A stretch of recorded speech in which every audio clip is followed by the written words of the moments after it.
Opa, pessoal, tudo bem? Mais um podcast. Hoje é o dia 6 de setembro de 2022. Podcast é uma cachaça, todo mundo tem uma cachaça, né? Às vezes o cara usa aguardente de cana, outros gostam de passear, piquenique, tem gente que gosta de lancha, cada um tem uma cachaça. E a minha cachaça é fazer podcast. Hoje eu estou trazendo o meu amigo pessoal e um dos grandes advogados criminalistas que eu conheço. A gente vai bater um papo aqui sobre alguns casos que ele viu e eu vou dizer uma coisa, eu me surpreendo sempre com Flecha, com a visão que um advogado criminalista tem sobre o mundo. Saudações, Flecha! Prazer te receber aqui no PPcast. Prazer meu amigo, meu irmão. Eu tô te devendo esse encontro aqui faz tempo. Esse projeto, antes de nascer, eu já estava ali me oferecendo, né, como disse, rapaz, conte comigo para a gente falar um pouquinho sobre direito, contar umas piadas aqui como cearense, um bom representante do Ceará que eu sou, contar piada, botar apelido no povo, estamos aqui, vamos embora. Ô, Flecha, todo cearense tem um quê de... Uma veiazinha, né? De humorismo, né? Eu não sei o que é isso não, rapaz, eu não sei se é porque a gente sofre todo mundo junto lá no Ceará, eu sei que no final das contas todo mundo conta piada, eu sei que esse negócio de bullying, estão querendo acabar com o bullying, né? Mas só que agora na minha vez é covardia, né, rapaz? Eu sofri tanto isso na infância, era tanto apelido. E eu acho que isso, de certa forma... Qual o apelido que te botaram? Rapaz, eu já tive cabeção, deita médio, pato rouco, meu amigo, e alguns outros milhões. E assim, isso na verdade, eu tenho uma... Mas qual foi o que doeu mais? Rapaz, todos doíam. Não, porque tem Rapaz, um que dói especificamente. Que é diz, porque porra, o de cabeção, ó, eu era chamado de caju, porque não tinha pescoço. A castanha tá direto no corpo, né? Então, assim, o cearense em si, ele tem. Sempre são grandes apelidos, né? Sempre são grandes piadas, na verdade. São grandes, vamos dizer assim, comediantes natos, né? O cearense tem muito disso. Mas a gente tem uma veia também de brincar consigo mesmo. Moção não é do Rio Grande do Acho que Norte. Ele é do Rio Grande do Norte. Mas assim, tem errado, foi meio que criado com criado. É um repasse do Ceará. E assim, ele fez. Eu acho que o grande sucesso dele foi nessa história de apelido, né? Apelido ele tinha umas piadinhas lá que era, na verdade, era muito engraçado, que era o trote, né? Ele ligava para as casas das pessoas e criava uma conversa, fazia um arrodeio ali e depois ele chamava o apelido do cara ou da mulher e isso desencadeava sempre uma reação, né? Ô Flecha, e já começando por aí, uma vez eu conversei com um promotor do interior e ele disse o seguinte: olha, o perfil do preso do interior do Nordeste é muito diferente do perfil do preso das capitais. E o perfil, por exemplo, do preso do interior tinha muito a ver com honra, tá certo? A honra dele próprio, a honra da família dele. E ele me disse, assim, nas capitais tinha muito a ver com questão de crimes realmente, assim, de roubo e etc. Mas no interior tinha muito a ver com honra. E uma vez ele me disse que uma boa parte não, mas acontecia com frequência, júris, crimes, assassinatos por causa de apelido. É verdade. Me diz aí, tu já visse algo do gênero assim? Já fiz alguns casos bem próximos disso aí. Tá? Alguns não apelidos, mas talvez por remeter a situações, né? O caso do homem traído, da mulher traída, é o caso do engano, né? Do amigo que enrola o outro, é o caso do amigo que passou por um constrangimento e todo mundo acaba ressaltando bastante esse constrangimento que passou, acaba sendo, sei lá, alguém que cometeu uma gafe e aquela gafe acaba sendo o apelido da pessoa. Então, assim, isso é muito relativo. Como muito bem você colocou aqui, isso é muito comum no interior, né? No interior, a gente costuma escutar, eu tenho uma descendência de pessoas do interior, né? Meus avós são do interior. Então, assim, meu avô, por parte de pai, de Russas, no interior do Ceará, minha avó de Morada Nova, Quixadá, ali naquela região ali do Ceará. E a gente sempre pautou muito pelo respeito, porque isso para eles, assim, você tirava do homem o dinheiro e não tinha problema, mas se você tirasse a dignidade, né? E a gente tem um caso muito polêmico, eu peguei um caso que terminou numa confusão muito grande, envolveu família, nós temos essa parte de honra, né? Isso às vezes desencadeia brigas entre famílias, né? E aí é bem complicado, porque às vezes começa por uma brincadeira e a coisa acaba tomando uma conotação bem mais intensa, sabe, Perazzo? É muito comum isso. E assim, e alguns casos de tribunal do júri que eu peguei por causa dessa... Eu já peguei assim por discriminação, por racismo, já peguei Tribunal do júri, morte por racismo. Sim, por racismo. Como foi a história? Na verdade, o meu cliente foi a vítima do racismo. Eu vou assim comentar sobre o fato, não posso dizer o nome do santo, mas era simples. Tratava-se de um negro baixo e gordo, né? Então assim, ele tinha essa compleição física e ele levava vários apelidos, né? Era bola 7, enfim, tinha muitos apelidos. Eu não vou ficar citando para não estar instigando, incentivando. Mas assim, essas pessoas chamavam ele toda vez que ele passava, né? Ele usava óculos também, aqueles óculos conhecidos por fundo de garrafa. Então o que não faltava para ele era o apelido. E uma certa vez ele passou brincando com os meninos, e aí ele era daquele tipo estudioso, e os meninos jogando futebol, não sei o que, brincava e tal, empurraram, e num belo dia ele não suportou. A dosagem foi um pouco mais intensa e ele simplesmente correu para casa chorando, e aí apareceu um falso amigo. Disse, vai lá, pega ele, está aqui uma arma, e deu uma arma para ele. E aí ele, movido por essa emoção forte, ele voltou lá e atirou, e atingiu o rapaz, e o rapaz veio a óbito, né? E ele foi absolvido. Nós conseguimos comprovar que houve sim ali uma injusta agressão e houve uma violenta emoção, e aí naquele meio termo ali nós conseguimos comprovar porque esse menino tinha batido nele, né? Tinha acertado ele com, se não me engano agora, mas acho que era um lápis ou uma caneta, e tinha acertado ele, tinha ferido ele, e ele voltou e foi tomar satisfação e mostrou a arma. Na verdade ele empunhou a arma. Então isso serve mais para mostrar que, às vezes, é uma briga simples, é uma besteira, e isso toma uma intensidade muito grande, e as pessoas acabam, enfim. E aí ele foi vítima do racismo, né? Porque ele era negro, e a brincadeira era porque ele era negro, né? E porque ele era o CDF, era estudioso e tal, então discriminavam ele, as crianças não brincavam com ele, praticamente só discriminavam ele. E aí, no dia que ele teve a oportunidade de procurar uma ajuda, a ajuda que ele recebeu foi realmente uma arma, né? Então ninguém oferece uma Bíblia, um apoio, uma conversa. Eu me lembrei bastante agora de um dos julgamentos mais emblemáticos do Brasil, que foi feito por Joaquim Nabuco. Joaquim Nabuco, ele se notabilizou como advogado. Ele ainda não era, ele era um homem rico, chegou a ser proprietário de escravos deixa eu lembrar aqui, é uma dessas cidades aqui no sul de Pernambuco, esqueci agora. Mas assim, ele tinha engenho, e a história dele foi interessante porque ele não via a escravidão de uma maneira rude, até que um dia, ele era criança, um escravo chegou, se ajoelhou nos pés dele, chorando, pedindo que ele convencesse o pai dele, de Joaquim Nabuco, a vendê-lo para um outro proprietário, porque lá a vida dos negros era mais fácil, a vida dos escravos era mais fácil. Ele tinha 7 ou 8 anos de idade, nem entendeu exatamente o que aconteceu, mas aquilo sensibilizou tanto Joaquim Nabuco que ele acabou sendo um dos grandes abolicionistas do país.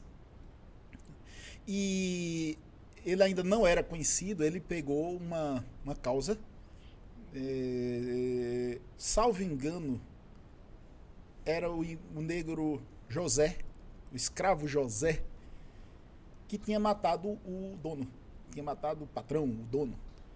E ele foi a júri. Existia, eu não sabia nem que era assim, como era, mas assim, o júri popular existia também para os escravos.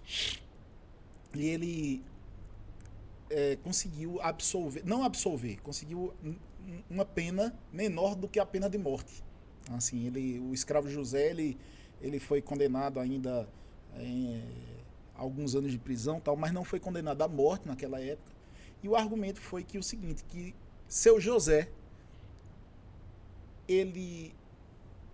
a comunidade o tratava como seu José, ele tinha uma boa reputação entre a comunidade, entre as pessoas do engenho, entre as pessoas da comunidade e tal. E um dia o patrão, o dono, chegou e humilhou o José. E José matou o patrão. E aí ele tirou, foi um crime Bárbaro. Né? bárbaro e de racismo, né?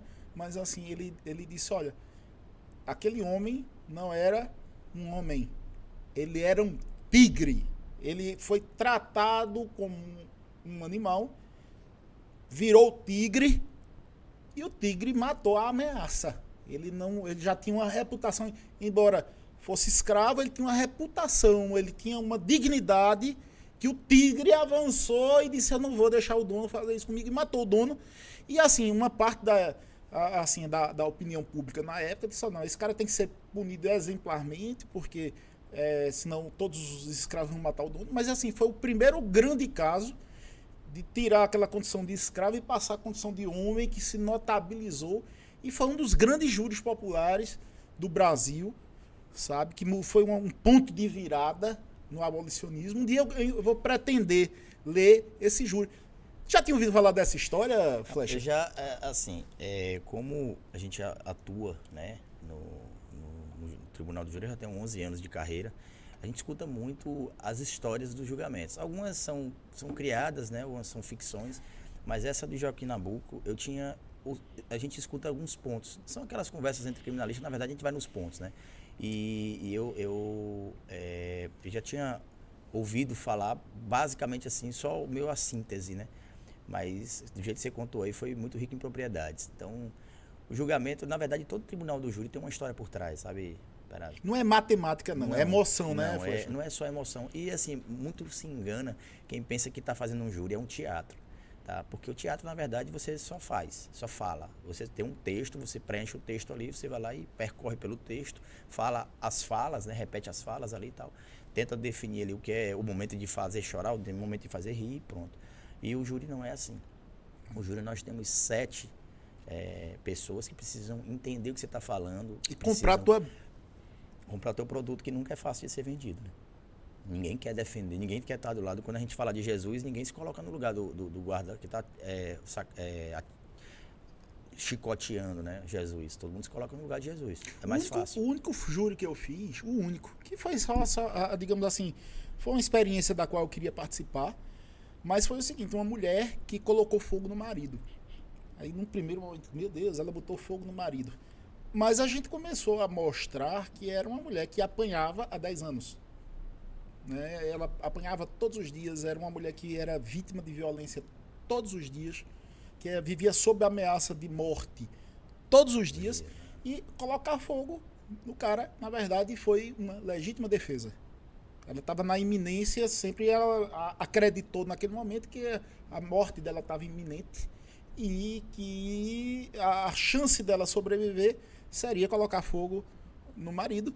Mas assim, acabou que o júri absolveu, viu? E quando chega no voto 4, nem conta mais. Eu me lembro que chegou no voto 4 e assim, é muita emoção. Você tem que passar, apesar de o crime ter havido, as pessoas pensam muito, foi justo, não foi justo. Como é que tu interpreta isso aí, Flecha? Rapaz, os primeiros eu confesso que até hoje eu ainda me emociono, sabe? Essa semana agora eu fiz um julgamento. E o meu cliente passou 3 anos e 7 meses preso e tal, é um processo bem tenso. A gente mostrava, assim, você se depara com situações que você se sente, o criminalista ele tem um sentimento que acompanha ele, que é a sensação de impotência. A gente se sente impotente, porque o que a gente faz na verdade é pedir, né? É tentar trazer para o processo aquilo que a gente quer e tentar mostrar aquilo que a gente quer que as pessoas vejam, que na verdade não são as pessoas, é o promotor e o juiz, né? Menos o promotor, porque a gente não se vincula à opinião do promotor, que é parte contrária, né? Mais ao que o juiz pode interpretar. Mas eu dizia, olha, o crime aconteceu à noite, o carro veio de frente, os ocupantes e os atiradores estavam de que caso é balaclava. Um caso aí que... Um caso aí, sim, né? Sim. Estavam de balaclava. E como é que essa pessoa, 1 ano e meio depois, diz que foi? Não, foi aquela pessoa que cometeu o crime. Então, assim, a chance daquilo não ser verdade era muito grande. Mas a gente tenta gritar, eu impetrei vários habeas corpus, eu fui para Brasília, eu entrei com vários pedidos de liberdade, eu cheguei a ouvir, inclusive, aquele velho comentário, de novo, doutor, de novo.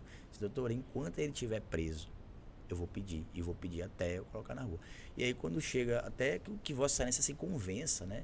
de que o lugar dele, na verdade, é aguardar o processo em liberdade, porque a chance dele não ser condenado é muito grande. Ô Flecha, todo mundo que está te olhando aí agora, tá vendo aí atrás, Canibais de Garanhuns. Você chegou a advogar nesse caso, você defendeu os canibais de Garanhuns ou foi alguns desses canibais?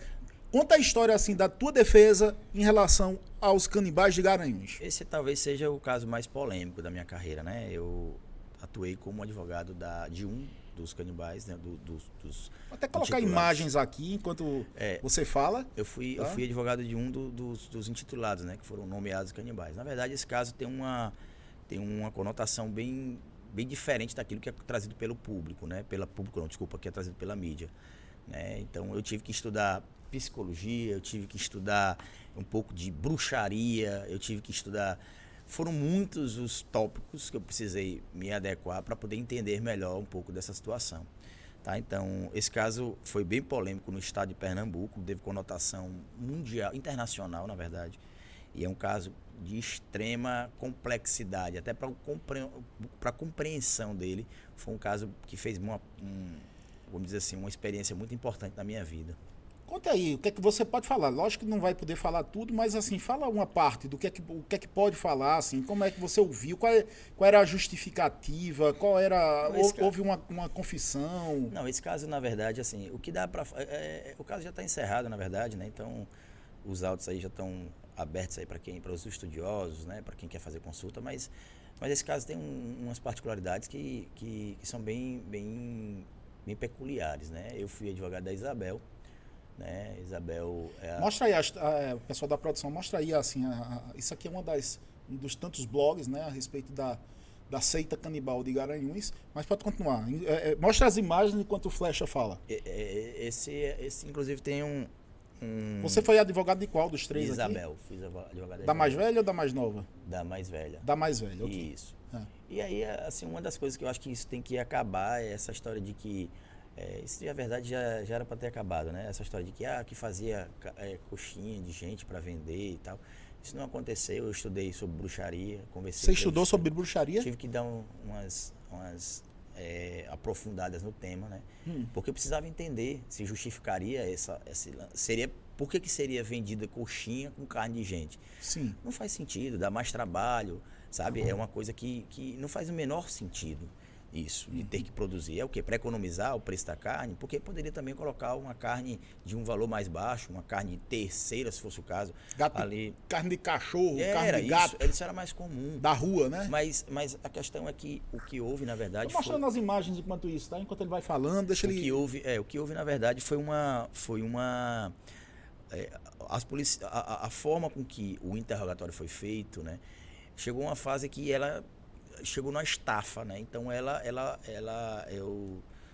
eu assisti várias vezes os vídeos dela sendo interrogada. Quando ela confessou, eu me lembro que eu cheguei a ver. Ela não confessou. Ela foi pressionada até o momento que, assim, houve uma indução à resposta, né? É uma PNL forçada. PNL o quê? É uma programação neurolinguística. É quando você induz a pessoa ali a responder alguma coisa, né? Isso é muito usado em técnica de vendas. Quando eu pergunto, eu disse, olha, Perazzo, essa água é gostosa, né? A opção normalmente que você tem de concordar. Então foi mais ou menos isso. Ela concordou com aquilo que foi perguntado e na pressão que ela sofria, enfim. Isso aí é algo que isso serviu de muita notícia, foi o que deu essa conotação, essa repercussão nacional. Mas eles comiam as pessoas mesmo, então, eles devoravam, eles cortavam e depois se alimentavam dessa carne. Pois eles foram condenados por isso, né? Eles promoviam um ritual de limpeza, né? De purificação dos corpos, né? Então eles tinham isso. Isso era um ritual. E aí algumas bruxarias, né? Alguns rituais aí de sacrifício que tem incluídos ali o sacrifício e tal. Eles têm essa prática e aí a parte mais religiosa eu, de certa forma... Essa parte você não entrou, distante. Não é que eu não entrei. Eu estudei sobre ela para entender mais sobre ela. Tanto que um dos pedidos que foi feito até pelo advogado é de que não houvesse ali a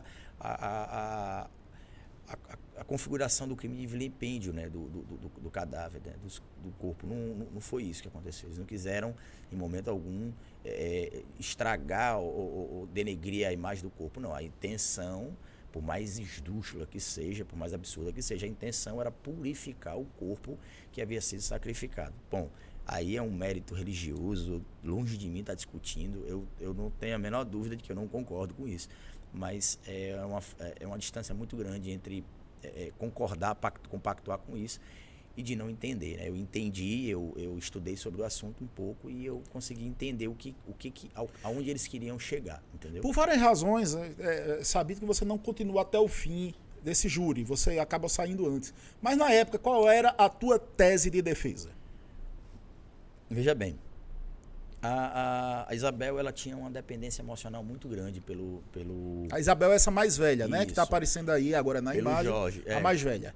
Ok, Jorge, eles eram um triângulo amoroso, viviam como os três, como um casal só? Como é que era essa parada? Na verdade, o casal era Jorge e Isabel. Jorge e essa mais velha? Isso, e a Isabel. Que e a mais nova, o que é que ela tem a ver aí no assunto? A mais nova, ela apareceu na história, né? Ela apareceu na história como sendo ali uma pessoa que tinha a complementar ao casal, né?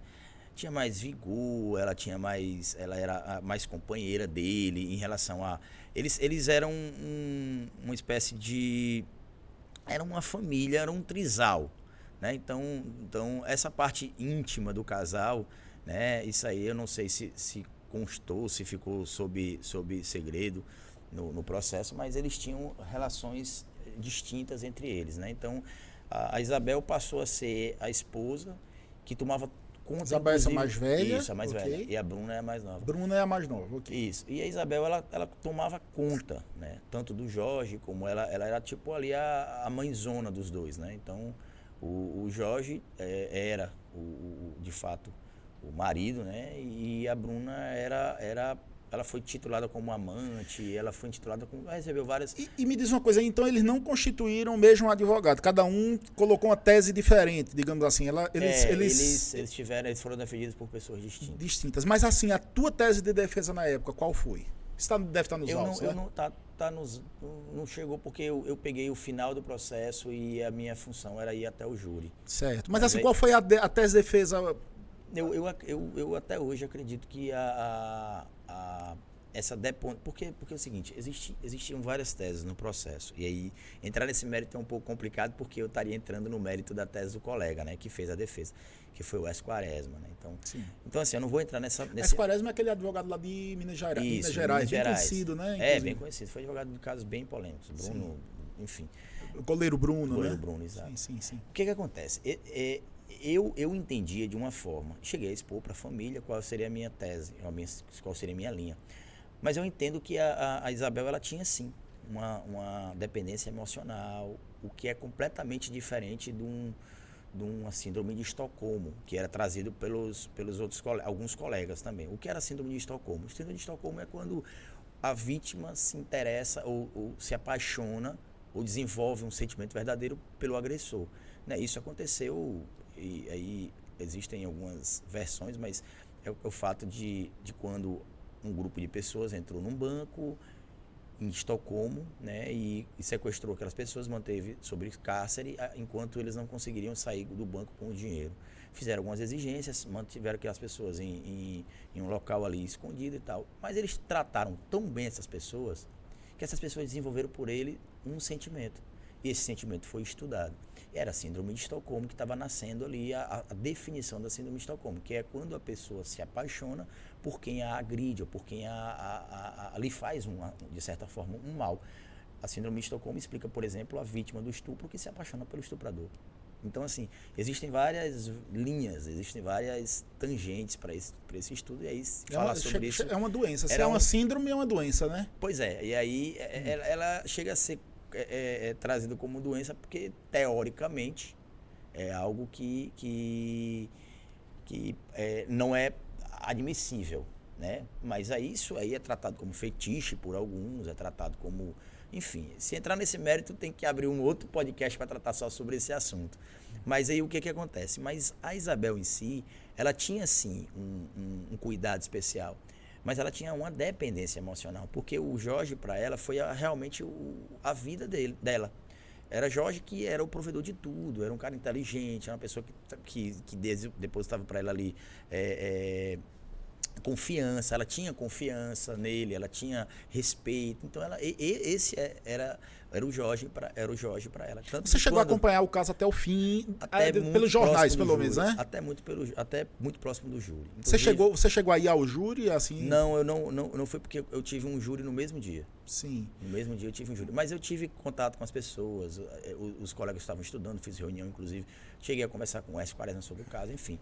Tudo, inclusive cedi as peças ali pro pessoal, até passei ali, eram muitas, na época... Veja só, se a condenação com trânsito em julgado já está público para o mundo, mas assim, o que é que ficou lá então caracterizado? Realmente eles fizeram canibalismo, pelo que eu vi nos jornais? Sim, eles comeram. Comeram. Eles chegaram a confessar que comiam algumas partes, né?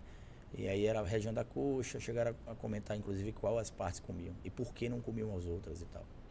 Eles também foram condenados pelo crime, assim, pelo fato de pegarem uma mãe e uma filha, matarem a mãe e darem como comida o corpo da mãe para a própria filha. Aconteceu isso também? Estava na acusação, né? Eu não sei se de repente na sentença eles foram condenados por esse crime específico. Sim. Mas estava na... Teve penas diferentes? Cada um pegou? Foram penas distintas. Quem pegou a maior pena? A maior pena, se não me engano agora, foi a Bruna. Não, foi o Jorge. Jorge. Isso é fácil, uma consulta simples na internet, você consegue ver quem foi que... Porque se eu não me engano agora, eu acho que foi o Jorge. O Jorge pegou a maior pena. E desses casos violentos, assim, qual que te chamou mais atenção, que te sensibilizou? Não precisa falar, logicamente, agora quem foi, mas assim, me conta um caso de júri assim que... seu, que te deixou impactado. Eu já fiz muitos júris interessantes, né? Eu acho que existe um velho ditado que diz o seguinte, os bons marinheiros, eles com certeza enfrentaram péssimos mares, né? Então, navegar em vento tranquilo, em mar tranquilo, não faz bom marinheiro. Então, eu já peguei realmente processos bem difíceis. O que é difícil? Difícil é aquilo que a sociedade repudia. Esse é um processo difícil. Aquele que todo mundo tem certeza que foi ele. Foi ele mesmo, foi. Esse é um processo difícil. Esses processos difíceis, eles deixam pra gente, assim, uma experiência, né? Você defender alguém indefensável é uma experiência. Você defender, você passar para aquela pessoa a sensação de, poxa, eu fui defendido. Isso é gratificante pra gente, apesar de a gente estar andando ali num contrassenso muito grande, porque eu também faço parte da sociedade, mas a gente precisa exercer o nosso mistério, a nossa defesa. E aí, o que acontece? Eu já peguei um caso bem polêmico de uma pessoa que deu várias facadas, né, numa outra, e aí ele ficou em silêncio, e aí aquela história, né? O silêncio não pode ser utilizado contra o réu e tal. Mas aí depois que a gente começou a fazer uma investigação mais acurada, e aí talvez a maior importância do advogado criminalista atuar no processo, é porque a gente começou a investigar e descobriu que ele, na verdade... Ele tinha a certeza que tinha feito algo de errado, mas ele exerceu a legítima defesa. Sendo que o que era vergonhoso para ele, e aí é um caso de interior, era porque ele tinha dado várias facadas. Eu não me lembro agora exatamente quantas foram, mas eu creio que foi mais de 20 facadas.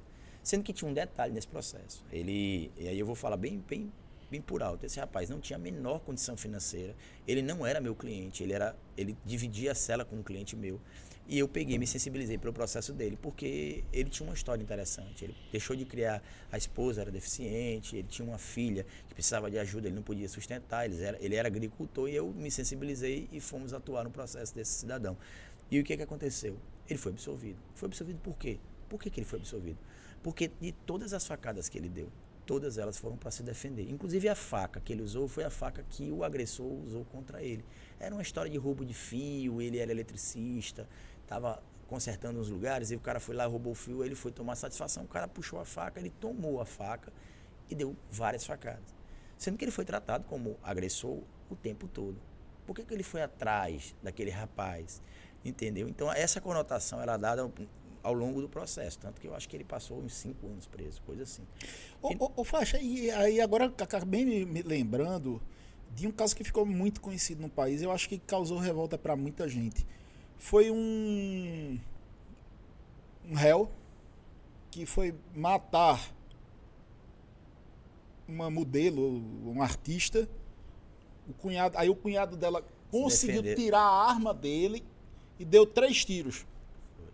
Aí depois, acho que todo mundo sabe que caso é esse, eu não tô lembrando na Bahia. Eu lembro. Né? Mas assim, aí depois esse rapaz foi a júri popular e a acusação, que eu vou dizer uma coisa, às vezes eu vejo a acusação viver num outro planeta, disse, olha, houve excesso de legítima defesa.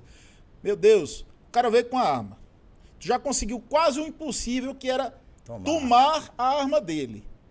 Era um cara que foi ali para matar ou morrer. Ele não ia parar porque você já estava com a arma em punho. Ele foi ali, ele não estava mais como uma pessoa rendida, como uma pessoa dócil, como um cara que estava obedecendo às ordens da polícia, como um cidadão que acatou uma autoridade. Ele conseguiu, a vítima conseguiu desarmá-lo, que era a coisa mais difícil, e deu mais de um tiro para poder neutralizar a iminente morte. Por quê? Porque, olha, um tiro às vezes não mata, e se o cara sobrevive àquele tiro, ele toma a arma de você. Quantas vezes eu não já vi na internet, o cara dá 3, 4, 5 tiros e o cara ainda partir para cima e tomar a arma e matar. Ou seja, numa situação dessa, a legítima defesa ela tem. Agora, tem que ser feita. Com certeza. Sabe? Agora, eu nunca vi na justiça também um promotor desse ser condenado por excesso de acusação. Sabe? Se fala muito em excesso de legítima defesa, excesso de culpa. Mas peraí, beleza, tudo bem. Mas também não existe excesso de acusação, sabe? Isso é exatamente isso. Se a gente não fizer uma boa defesa, nós podemos ser destituídos por não estar exercendo o munus ali da defesa, né? Que é a ausência de defesa ali, e isso é um direito constitucional que a gente pode ser destituído pelo juiz, né? Mas o excesso na acusação, isso não é crime, não é nada, não é criminalizado, não é nada. E muitas vezes isso acontece. E tem uma forma, inclusive, Perazzo, deixa eu até te comentar, muitos promotores, a maioria, isso acontece muito no interior, tá? Porque são novos promotores, não estou dizendo que isso aconteceu, não são todos os promotores, mas eu já vi uma frequência grande do promotor chegar e dizer, olha, é o seguinte, não foi ele está dizendo que não foi ele, realmente não tem prova, agora é o seguinte, eu acho que foi, mas não posso pedir a condenação, então fique à vontade, se quiser condenar, condene, se quiser, então assim, e aí, que tipo de postura é essa? Isso acontece com frequência. E se eu chegasse como defesa e dissesse assim, e aí, vocês absolvam se vocês quiserem, que eu condene se vocês quiserem, isso é exercer a defesa? Por que não existe um equilíbrio entre isso, né? Então, assim, mas graças a Deus, eu acredito que isso tem uma frequência muito menor. E nós já estamos vendo muitos promotores simplesmente perceber que não há elemento para condenação e pedir absolvição. Isso tem sido muito frequente. Então, acho que isso já é um ganho inimaginável, incalculável, entendeu? E assim, eu lhe digo isso porque eu já passei por situações em que não tinha condições, não era possível que o promotor viesse a pedir ali uma condenação por uma situação que não ia ficar ridículo, entendeu? Porque não existia elemento. Mas eu lhe pergunto, não existia elemento no júri e a instrução criminal foi toda percorrida e ultrapassou-se a sentença de pronúncia, o juiz não percebeu isso. Entende? Então, talvez o que fundamente é essa ausência de uma norma em relação a excesso, né, é exatamente pelo fato de ter o crivo ali. Tem alguém que disse que tem elementos mínimos para o processo ir para um julgamento pelo tribunal do júri. Então, essa talvez seja a minha opinião, talvez seja uma explicação para isso. Seria tipo, será que se o juiz enxergou que existe elemento, por que eu não vou enxergar? Talvez seja essa a grande justificativa. Entendeu? E em relação a esses excessos de culpa, excesso numa legítima defesa, isso tem um bem maior tutelado, que é o esconder a legítima defesa, né? Acontece. De fato, o que é que você quer fazer? Você quer se defender ou você quer, no mesmo momento, se defender e se vingar pela ameaça que você sofreu? Então, o objetivo, o maior bem tutelado é a vida. E a vida, ela é tutelada, ela é preservada até de quem está na intenção de lhe agredir. Então, eu não estou dizendo aqui a minha opinião, mas o objetivo de preservar, de evitar que as pessoas, no mesmo ato da legítima defesa, pratiquem o excesso na culpa, é exatamente para que ele não seja o detentor do direito de viver ou não daquela outra pessoa. É diferente de você dar um tiro, para que você efetuou um disparo para se defender e essa pessoa veio a óbito, fica claro que o objetivo era se defender, mas acertou na testa e o rapaz morreu. Pronto. Então o agressor foi eliminado por um tiro de legítima defesa indiscutível. É a legítima defesa ali própria, pura e simples. Não precisa mais se estressar em relação a isso. Mas e quando acontece de a pessoa dar um disparo, o cara cai, fica inconsciente, você vai lá e dá o segundo disparo, o cara ainda continua com vida, ele vai lá e dá o terceiro disparo. Enquanto ele não satisfaz a certeza de que ele tem, de que aquela pessoa já não respira mais, ele não para de disparar. E aí? Isso é de fato legítima defesa ou isso já não se passa ali para uma vingança? Você está entendendo? Então, a gente precisa entender que é diferente do caso das 18 facadas. Por quê? Das 18, 20 facadas, eu não lembro agora. Por quê? Por que é diferente? Porque, o que você advogou, né? O que eu advoguei. Sim. Por quê? Porque foi exatamente isso. Eu comprovei. Uma facada já neutralizaria para o cara dizer, porra, agora é de verdade. Pronto. Então, se ele foi 18 facadas, ele deu a primeira deu a segunda, e começou mas tinha um detalhe. a dar facada, assim... Pronto, mas tinha um detalhe. Ele era bem menor, né? Todas as facadas, a gente mostrou que as facadas eram um de frente para o outro. Sim. Certo? E ele permaneceu em pé até a última facada. Nenhuma facada foi dada quando ele se deitou. Ou seja, quando ele caiu, nenhuma facada foi... O cara não correu? Não, ele tentou se defender até a última facada. E aí eu lhe pergunto, quantas facadas são necessárias para se defender de alguém que está tentando lhe matar? Eu não sei. Pode ser que uma resolva, se for num ponto vital. Mas e se não for? E se o rapaz for forte e resistente? Nesse caso específico, ficou fácil. Por quê? Porque todas Você conseguiu absolver? Ele foi absolvido. Foi absolvido. Foi absolvido e inclusive, isso foi polêmico, porque a maioria das pessoas que eu conversava sobre o processo, acreditavam impossível se absolver alguém que deu várias facadas em outro. Mas ficou claro, ele foi para o hospital consciente. Ele tinha forças, inclusive, para andar. Ele deambulou até o hospital. Ele morreu depois. Entendeu? Ele morreu, ou seja, ele não morreu das 18 facadas na hora, né? Não, inclusive a testemunha falou, ele estava se defendendo e tentando tomar a faca. Em todas as facas. Então, quantas facadas são necessárias para se defender? Tantas quantas necessárias para afastar o mal iminente. É a mesma quantidade, vai depender do calibre do disparo que você deu. Porque tem armamento que você dá um disparo, o cara continua andando como se nada tivesse acontecido. Entendeu? Então, vai depender. Se é um ponto de desarme, se você acertou ali, tipo, num joelho o cara não consegue andar, mas se ele estivesse andando, talvez ele chegasse até você. Existem, inclusive, algumas teorias, e aí vem uma parte mais de instrução de armamento e tiro e autodefesa, defesa pessoal, que diz o seguinte, se você tiver alguém com uma faca numa distância de 10 metros, ele vai conseguir chegar em você. Se você der um disparo, ele chega em você tranquilo. Então, você pode observar, são muitos os vídeos na internet que a pessoa está disparando ali para tentar se defender, o cara está com a faca na mão, ele consegue atingir a pessoa que está atirando. Entendeu? Então, assim... Ou seja, se não for um tiro que pegue no meio da testa, que o cara fica inconsciente, né? São chamados pontos de desarme.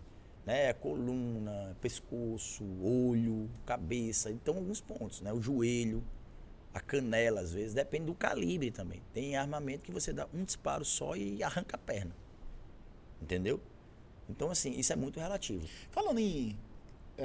mostra aí as imagens, por favor. Isso aqui, eu acho que eu estou mostrando as imagens aqui.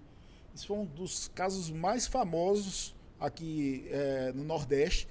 E eu soube que você foi um advogado, né, desse caso. Esse eu peguei do começo ao fim. Ao fim. Inclusive, eu te conheci a primeira vez numa reportagem de televisão que eu disse, puxa vida, aqui foi assim, você deu uma série de argumentos, colocou uma série de argumentos que eu disse, puxa, me lembrou as histórias de Sherlock Holmes na época, que ele ia muito pela dedução. Olha, isso não pode ser porque tem uma premissa.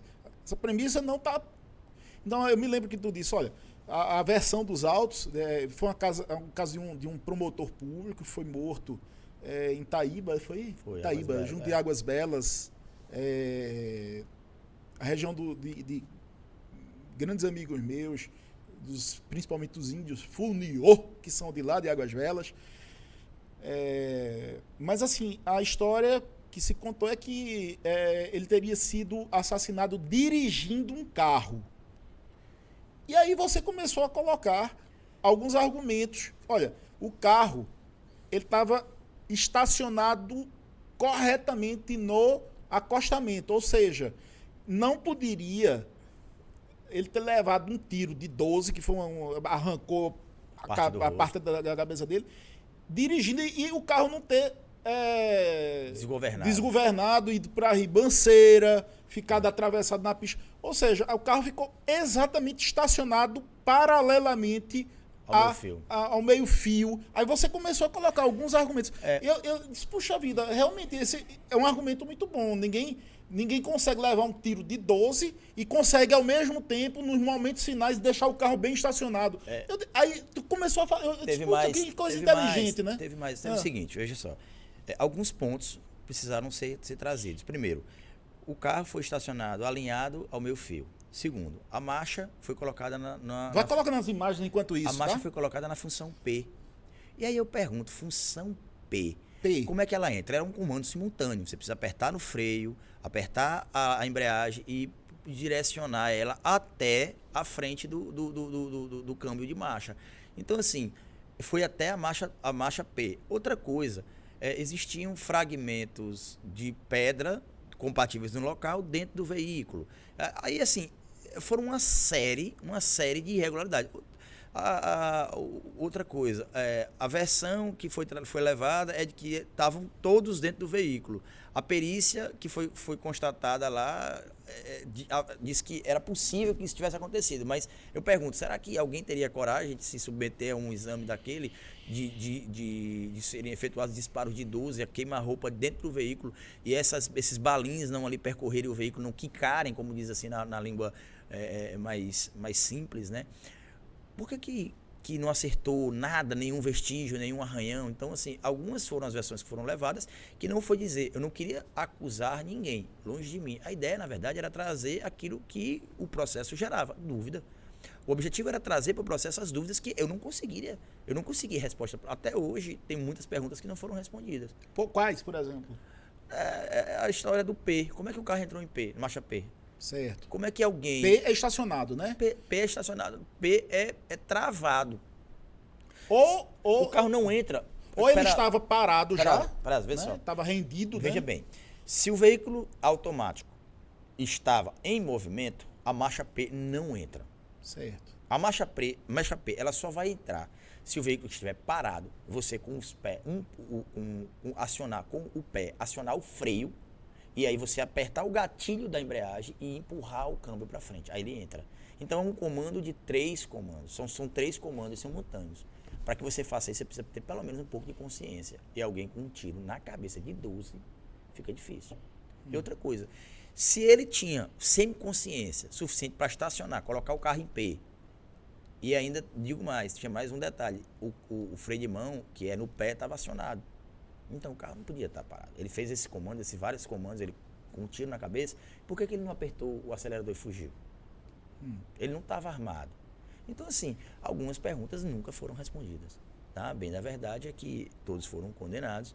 Né? Eu nunca concordei, a gente recorreu, enfim, foi aquele é um processo em que eu tenho como um processo meu divisor de águas. Foi um processo em que eu realmente me emocionei, porque foi um processo que eu acreditava de fato na inocência do meu cliente, mas enfim, não deu certo. E como é ser advogado de um caso que a opinião pública está muito sedenta de justiça, que a opinião pública muitas vezes quer um culpado de todo jeito, sabe? A gente mostrou que essa ânsia, na verdade, não era para encontrar o verdadeiro culpado, era para encontrar um culpado qualquer. Tanto que, no começo do processo, uma pessoa que não tem nada a ver com o processo foi acusada. E a gente mostrou que ele estava comprando crédito de celular dentro de uma farmácia na hora em que o assassinato estava acontecendo. E o Ministério Público tinha certeza e os delegados tinham certeza de que ele fazia parte do... Tanto que até hoje não se encontrou executor, né? Encontrou-se, na verdade, acusou-se, na verdade, de mandante. Entendeu? Essa participação, enfim, entendeu? Então assim, eu acreditei muito na inocência naquela situação. Tanto que assim, a gente começou. Tanto que a prova que foi mais utilizada contra os acusados fomos nós que levamos. Fomos nós que percorremos a cidade. Eu digo porque esse processo, eu participei do processo do seu nascedor. Ô Flecha, e agora eu vou falar uma coisa assim que uma vez eu ouvi de nossa colega, minha estimada colega e amiga Carol Amorim, grande advogada. Ela disse, olha, eu vi uma palestra dela, ela disse, olha, a guerra é uma guerra assimétrica entre acusação e defesa. Você tem a autoridade policial, que tem muita expertise, tem muitos agentes, tem muito dinheiro para fazer assim, na questão de perícia, de luminol, de pessoas especializadas, recursos, você tem de recursos, você tem uma infinidade assim, quando você não consegue, você leva para o outro órgão, consegue e tal. Aí daqui a pouco você vem toda a equipe do Ministério Público, que não é só o promotor, é uma equipe toda por trás. Olha, complementa a acusação, ou seja, você tem aí 500 pessoas, assim, numa figura de linguagem, trabalhando contra um réu. E pelo réu, você só tem o advogado dele. Exato.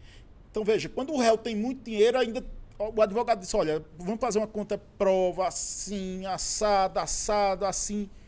E quando não tem, o advogado é aquela formiguinha trabalhando contra um formigueiro inteiro. Por quê? Porque só tem o cara para poder ir juntando as peças, né? De ir numa lan house dessa, conseguir a imagem da lan house, para conseguir a testemunha, para convencer a testemunha sem coação, porque às vezes vai o delegado lá, o cara fala até o que vou não... nada, a palavra diz assim, ó, vou nada... Quando é o delegado, meu Deus, fica com medo e vai. Como é que... Eu quero viver... Vai lá pra tu defender fulano. Vou nada, eu quero me meter nessa confusão nada. Vai nada. É isso então, aí. Não é uma guerra, é uma guerra assimétrica, né, Flecha? É bem complicado, porque é desproporcional, tá?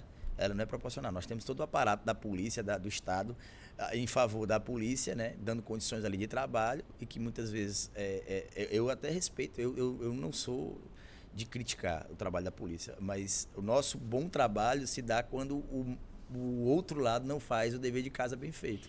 É aí onde surgem as oportunidades no processo, né? E aí a gente assim tá ali para ver se o órgão acusador ali vai trazer para o processo alguma prova que seja realmente robusta e que venha ali a ser fatal contra a defesa, né? Mas o que eu posso dizer é o seguinte, essa desproporcionalidade ela é tamanha, é gritante. E a maioria das vezes, eu digo assim, o nosso trabalho, e imagino da Defensoria Pública, né? A Defensoria Pública tem seus recursos, está trabalhando. Eu às vezes, assim, já assisti muitos, rendo minhas homenagens aqui, porque eu acho que se eu fosse estudar para um concurso público, seria Defensoria Pública. Porque eu vejo aquele pessoal como heróis. Está na tua natureza, Está na né? natureza da defesa. Eu pensei, logo no começo, eu achei que, será que eu vou ser juiz? Será que eu vou ser promotor? Mas, por questão de vocação, eu já sei que o meu lugar é na defesa. Eu não consigo, eu enxergo como defesa, entende? Isso é questão de vocação. Tem gente que olha, é igual um engenheiro, ele chega num lugar, ele olha ali para um lugar que está um espaço em branco, ele diz assim, rapaz, aqui caberia, ele consegue materializar tudo, visualizar o que ele poderia fazer. Eu não tenho esse dom, entende? Em compensação, eu tenho um dom de olhar para o processo e enxergar as brechas, as faltas, né, as dúvidas, aquilo que é favorável. Eu enxergo dessa forma. E eu não preciso de muitas leituras. Uma leitura já me abre os olhos. E aí eu já vou naquela eliminação. Então, assim... Ou seja, você tem complexo de Davi e não de Golias. Porque tem gente que é forte pela própria natureza, assim, porque o tamanho, a estatura... E estão falando de Estado também. O Estado é grande por estatura. E o Davi é sempre o pequeno, que tem que ganhar, tem que ser um ratinho no meio de um ninho de cobra e ser mais eficiente. Eficiente do que as cobras. Tem que matar as cobras, Não, assim, sabe? Tudo é sentido figurado, viu, gente? Pra essa galera aqui, tudo um sentido figurado, não né? Não vai pelo detalhe, não, da palavra, não. Mas eu entendi, é exatamente isso. Porque muitas vezes, sabe o que eu acho engraçado? Assim, até porque a gente às vezes tem gente que tem raiva da gente porque nós conseguimos encontrar uma brecha que um monte de pessoas que passaram ali os olhos pelo Ministério Público, pela acusação, pelos assistentes ali, pelos estagiários, não viram. E aí estava estampado aquilo lá, e a gente vai lá, pega aquilo ali, faz aquela exploração daquilo e diz, e aí? E aí você vai numa réplica, numa tréplica, e uma coisa que eu posso dizer que é muito raro eu ir para um promotor, para um processo de um julgamento em tribunal do júri, onde o promotor não vai para uma réplica comigo. Assim, por quê? Porque eu normalmente rebato, inclusive, os pontos que são trazidos. E uma coisa que é importante é que todo julgamento, a gente precisa se comunicar, né? Então, assim, a gente fala a língua de quem está ali sentado. Se é no interior, eu preciso falar mais simples possível. Se a gente vai falar com médicos, com pessoas com nível superior, a gente já pode falar um pouco mais rebuscado. A bem da verdade, a gente precisa falar para ser compreendido. E é essa talvez a grande missão da defesa. Então, muitas vezes a gente vai repassar isso, e aí quem está do outro lado e acabou ali sendo parte vencida, acaba ficando com raiva. Eu costumo dizer que a gente nunca vence. Sempre tem um lado que ficou perdendo. Se a gente consegue absorver alguém que está sendo acusado de um homicídio, ficam as vítimas, o que é uma perda. E se a gente não consegue absorver, ou se a gente não consegue uma pena mais branda para alguém que foi acusado, fica a família do acusado. Então a gente sempre perde. Então quando você vem com essa consciência de que você não ganha nunca, então você lida melhor. Então qual é o sentimento que a gente tem? Eu vejo, às vezes, promotores se emocionarem e a gente, pra que isso? Já botaram o dedo na minha cara, já gritaram, já falaram, já passei 11 anos de carreira. E aí a gente tem, né, ao longo desses 11 anos aí, a gente tem várias situações de experiência. Já vi promotor discutir, já vi promotor ficar com raiva de mim, já vi promotor... A gente tá ali para isso. O que eu digo eu vou ser sempre um bom oponente, né? A uma parte contrária. Eu sempre vou ser uma boa parte contrária, porque eu respeito o outro lado. Eu não sou daquele de estar ridicularizando, de estar falando mal de vítima. Não, existem mais recursos que isso, né? Então, assim, eu entendo o seguinte, isso é feito pintar um quadro. Você tem que curtir. É a minha cachaça. A sua cachaça aqui agora é entrevistar os seus amigos, você senta ali, bate um papo, minha cachaça... Não, mas a minha cachaça é advogado também, viu? Só tem uma cachaça, não. Então, quem bebe uma cachaça só... Eu amo ser advogado. Agora, o que eu percebi é que de um tempo desse pra cá eu disse, olha, cada um tem que ser no seu quadrado. Eu já notei, por exemplo, na área criminal, tem advogado que realmente é pra fase daquele momento inicial, do flagrante. O cara é muito bom na área do flagrante, assim, sabe? Por quê? Tem diálogo, sabe quem consegue, como consegue, o que tem que fazer, etc. Tem advogado que é muito bom para a instrução do processo, sabe? Ele consegue ter um raciocínio dialético de pensar, olha, foi dito isso, eu consigo rebater dizendo aquilo. O cara tem uma visão tridimensional. Agora, deixa eu só te interromper um segundo. E isso é um pouco perigoso também. Por quê? Porque se você não tem a experiência do júri, você também não tem os olhos do que acontece lá na frente. É importante deixar o seguinte, essa visão, sabe, Perazzo? Eu digo isso porque eu já participei de processos em que o advogado que fez a instrução se meteu numa enrascada. Porque quando chega lá no júri, a gente levanta uma bola que não foi tratada no começo do processo todo. Por exemplo, materialize pra gente Eu já tive um caso onde o cara que foi o assassino era negro e a pessoa que estava presa era branca. Eu tenho um caso em que a pessoa... Materialize, porque senão ninguém vai entender nada. Pronto, eu vou dizer, é simples. Eu tenho um caso onde o acusado de matar era um negro. Ele foi visto por 4 pessoas, que era negro. Certo. A definição dele, negro, alto, forte, beleza. E o rapaz estava preso, era branco. E todo mundo tratou o processo até o fim sem perceber que ele era negro, era branco. E o acusado era negro. Então, assim, uma coisa bem simples. Por exemplo, outra coisa que ninguém vê. Às vezes, por exemplo, acontece às vezes de bater uma diferença de hora. O assassinato foi tal hora. E aí, quando a gente olha o processo, você vai estudar para o júri, você vê os detalhes. Qual foi a hora que foi registrado o BO? Tal hora. A hora da pessoa morreu, tal, beleza. Essa hora, na hora em que o fato aconteceu, eu estava em tal lugar. Tem um álibi. Tá aqui, inclusive eu tenho como provar. Mas na hora em que foi registrado o BO, foi 2 horas depois. Por quê? Esperou-se a polícia chegar, já não vai a polícia, já vai IML, é só constatação de óbito, entendeu? E às vezes as pessoas simplesmente deixam passar por isso. E aí o processo foi até o júri. Eu chego lá no júri e digo, vem cá, o processo, a tal hora ele disse que tinha um álibi. O que não tem álibi é para a hora do BO. O registro do BO pode ter sido feito até um dia depois. E aí ele vai responder por isso. Eu tenho, por exemplo, um caso onde uma pessoa foi acusada de um homicídio, ele tinha aquele armamento registrado no nome dele, tinha uma munição deflagrada dentro do estojo, dentro do arquivo dele, ele tinha uma munição deflagrada, ele guardou o estojo que ele disparou, e esse estojo era compatível com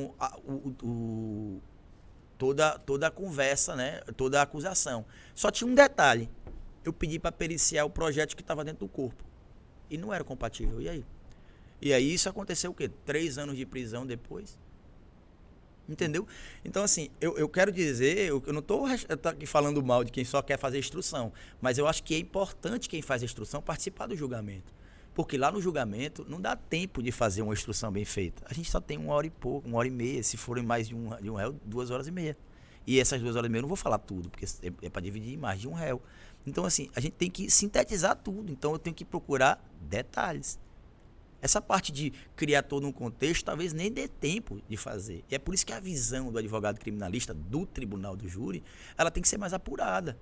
Por quê? Porque se a gente não estreitar o foco, algumas coisas vão passar ali batido que eram suficientes. Eu tenho um cara que ele está sendo acusado de um assalto, sendo que o assaltante tem um braço todo tatuado. O cara não tem uma tatuagem. Ele fez o quê? Tirou todas as tatuagens do braço? E ninguém viu isso. E o processo está em alegações finais. Entendeu? E aí eu digo, ninguém tocou no assunto. Então o que é que eu estou querendo dizer? É que os olhos precisam estar abertos para tudo. Porque é muito comum, Parazzo. A cultura do fazer várias coisas, dos vários processos ao longo do dia, acaba cansando a gente e o nosso critério acaba diminuindo. Isso, quem não faz o que gosta, acaba passando batido. Isso nunca aconteceu comigo? Já aconteceu. Uma vez eu mandei um estagiário meu dar uma lida no processo, ele olhou e disse, doutor, eu não vi isso aqui não. Eu olhei e disse, rapaz, eu não tinha visto. O carro do cara era diferente. Porque a roda do veículo, a foto da roda do veículo, era uma daqueles carros que a roda fica a marca do carro desenhado, né? A maioria dos carros são assim, né?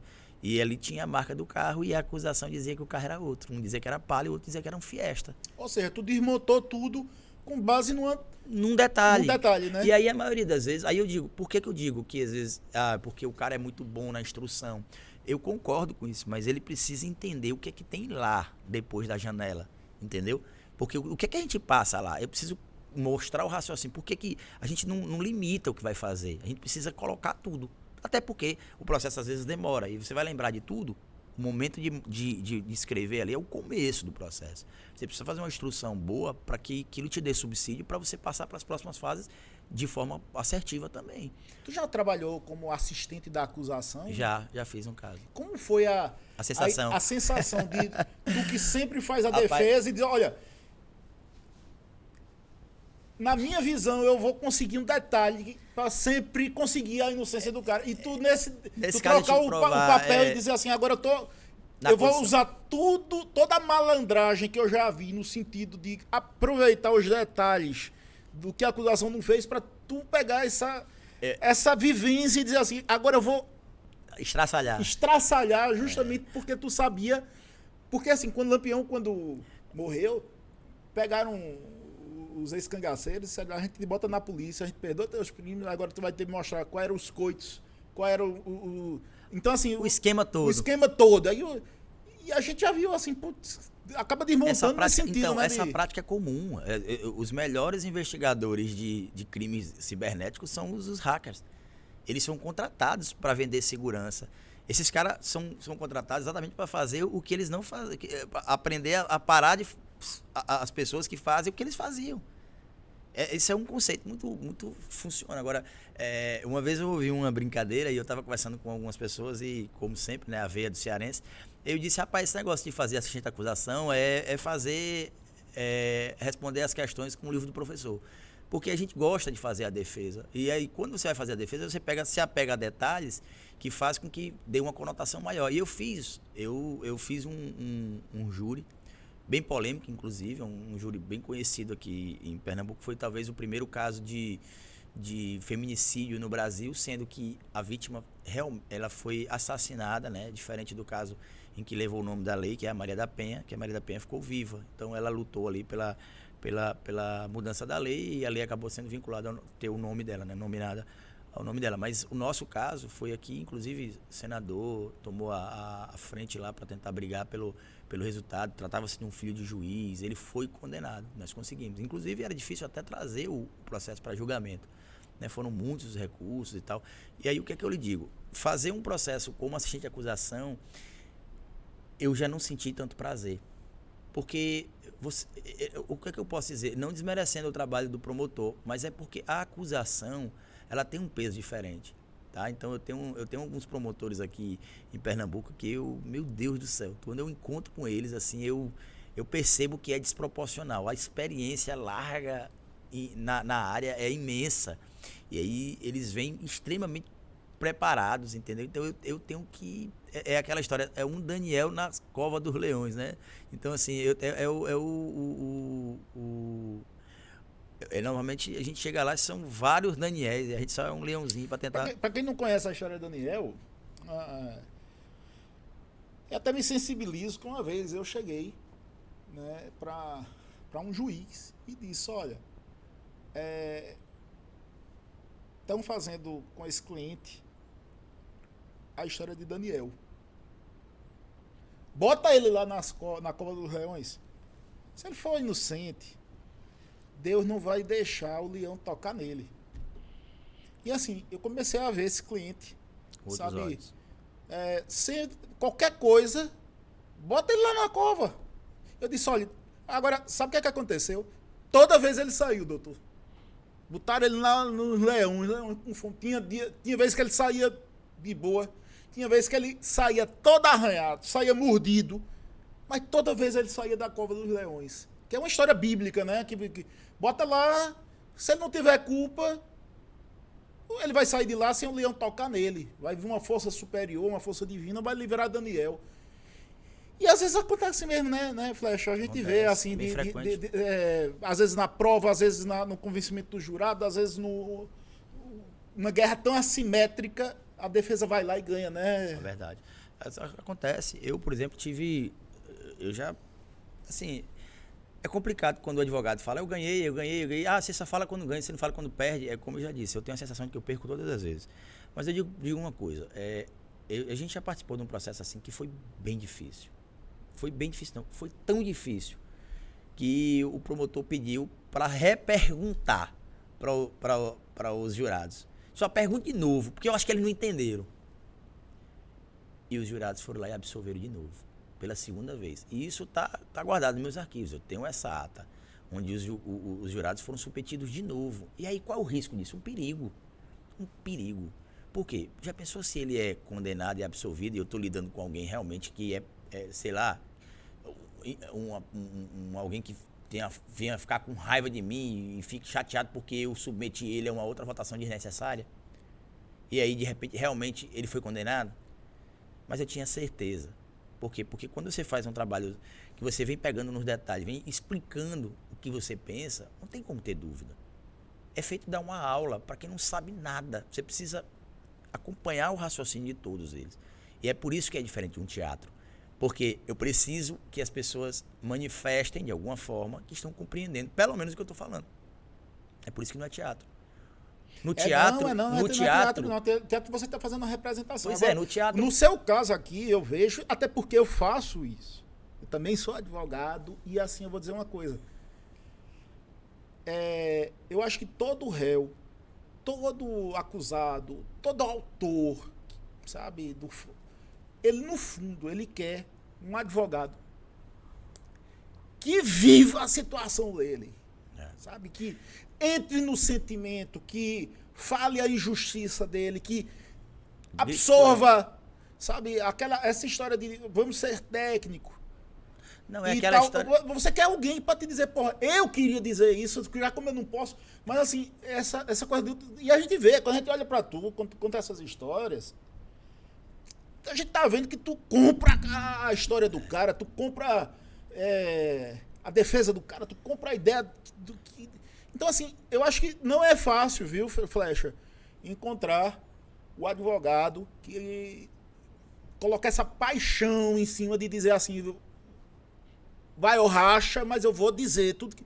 Às vezes o cara é até condenado, mas disse, olha, tudo que eu queria dizer, ele disse. Sabe, eu não vou cair sem me defender, eu não vou morrer, pelo menos, sem me defender. E é isso que eu vejo em tu, sabe? Sempre que tu fala nos teus casos, é com essa paixão. Eu acho que, sei lá, qualquer réu queria um advogado que tivesse essa paixão que você tem, sabe, Flecha? Eu gosto muito do que eu faço. Eu me sinto bem. Eu, assim, minha mulher diz assim, rapaz, tu trata teus clientes como se fossem filhos, né?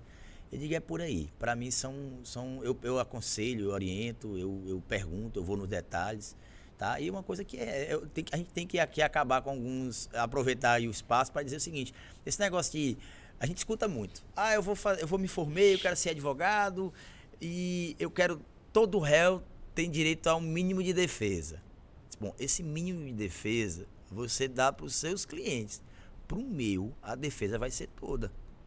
E a gente vai achar uma decisão que foi dada para um filho de um juiz, um filho de um delegado que fez uma besteira, que se encaixe ao que o meu cliente, que é um pobre, um Zé Ninguém, a maioria das vezes é uma pessoa que não tem ali uma capacidade financeira muito boa, mas a gente vai brigar para que ele tenha o mesmo tratamento, porque é aquele velho ditado, pau que dá em Chico, vai dar em Francisco. Então a gente vai encontrar, de alguma forma, alguma experiência. E aí uma vez eu brincando uma vez eu estava brincando com um juiz, e o juiz disse o seguinte, Flecha, tu vai fazer alguma pós-graduação? Ele disse, rapaz, eu pretendo fazer um doutorado na Venezuela. Ele disse, rapaz, na Venezuela? Ele disse, olha, nem serve aqui, que eu já sei, inclusive, que não tem convênio. Mas eu queria fazer. Por quê? Porque a política de lá, ela, de certa forma, favorece a criminalidade. Eu não estou aqui falando mal da Venezuela, mas alguns crimes lá, eles já são autoperdoáveis, né? Então, pelo pouco que eu estudei ali do Código Penal da Venezuela, eles cometeram um crime, se foi em razão da fome, está perdoado. Então, assim, de certa forma, isso no Brasil ia virar um problema, né? Porque as pessoas iam criar uma oportunidade para fazer isso pela vantagem e não pela fome mesmo.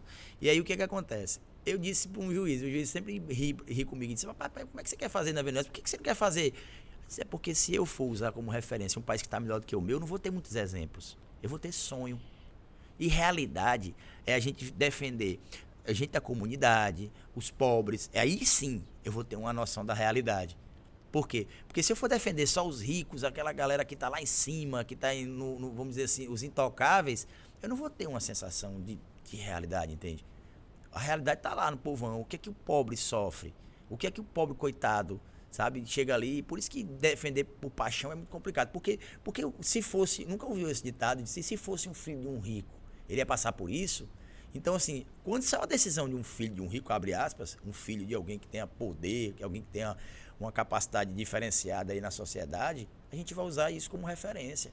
O advogado que é raiz mesmo, ele não vai ficar com raiva porque uma pessoa foi posta em liberdade ali e ele poderia responder o processo preso. Não, a gente vai usar aquilo como referência. Se soltou um, não tem problema nenhum. Vamos soltar todo mundo que eu tenho aqui. Eu me enquadro ali, eu tenho ali uns 5 ou 6 clientes que têm o mesmo perfil, vou usar a mesma jurisprudência. Então, é mais ou menos isso. Quando a gente vive pela paixão ao que faz, quando a gente não sofre para trabalhar, então a gente faz com amor todos os dias. Aí, já que a gente tá falando em rico e tal, aí você tá aqui, pode mostrar as telas aí. Tá aí a imagem de Nenê. Nenê Constantino. Nenê, é? Não é Nenê, não, é Nenê. Nenê É Constantino. uma figura assim que é até exótica. Ele parece assim, eu olhei para ele agora, nunca tinha visto assim. Me lembrou até Monteiro Lobato. Vê se bem... não lembra a figura ele lembra. de Monteiro Lobato, né? Umas sobrancelhas grossas, aquele cabelo assim, parece muito. E uma vez tu me falou, ele é o dono da Gol. Companhia de Aviações Gol, né? Ele Assim, é o criador, né? é o criador da Gol.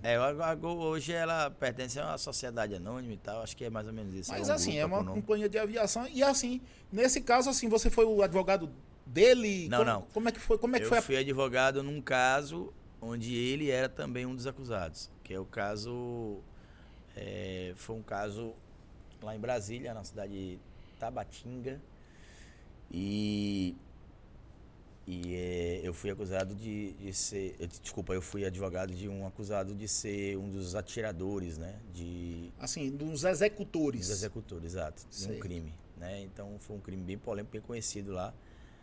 E aí eu fui advogado nesse processo, um processo de extrema repercussão.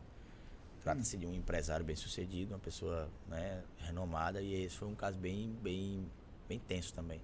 Inclusive, algumas coisas aconteceram lá, eu levei uma multa de 100 salários mínimos nesse processo. 100 salários mínimos. Ou 100. seja, hoje seria o quê?